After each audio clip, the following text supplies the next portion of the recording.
The outlook wasn't brilliant for the Mudville Nine that day. The score stood 4-2, with but one inning more to play, and then when Cooney died at first and Barrows did the same, a pall-like silence fell upon the patrons of the game. A straggling few got up to go in deep despair. The rest clung to the hope which springs eternal in the human breast. They thought, if only Casey could but get a whack at that, we'd put up even money now with Casey at the bat. But Flynn preceded Casey, as did also Jimmy Blake, and the former was a hoodoo, while the latter was a cake. So upon that stricken multitude grim melancholy sat, for there seemed but little chance of Casey getting to the bat. But Flynn let drive a single, to the wonderment of all, and Blake, the much despised, tore the cover off the ball.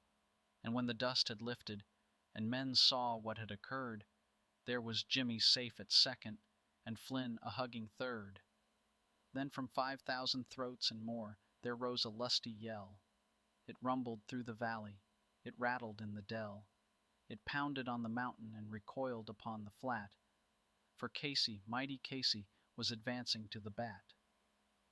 There was ease in Casey's manner as he stepped into his place. There was pride in Casey's bearing, and a smile lit Casey's face. And when, responding to the cheers, he lightly doffed his hat, no stranger in the crowd could doubt 'twas Casey at the bat. 10,000 eyes were on him as he rubbed his hands with dirt. 5,000 tongues applauded when he wiped them on his shirt.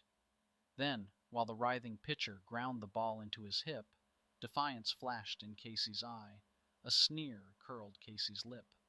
And now the leather-covered sphere came hurtling through the air, and Casey stood a-watching it in haughty grandeur there.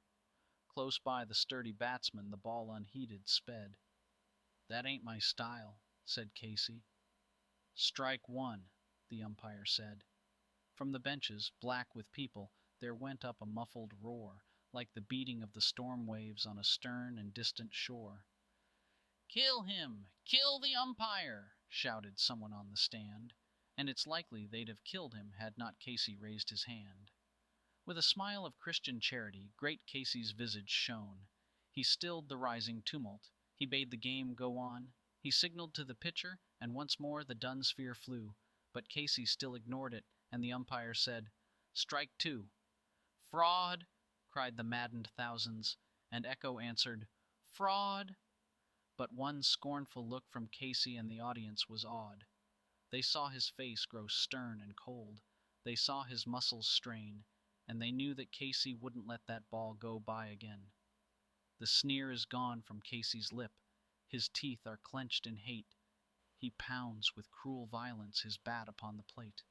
And now the pitcher holds the ball, and now he lets it go, and now the air is shattered by the force of Casey's blow. Oh, somewhere in this favored land the sun is shining bright. The band is playing somewhere, and somewhere hearts are light, and somewhere men are laughing, and somewhere children shout. But there is no joy in Mudville. Mighty Casey has struck out.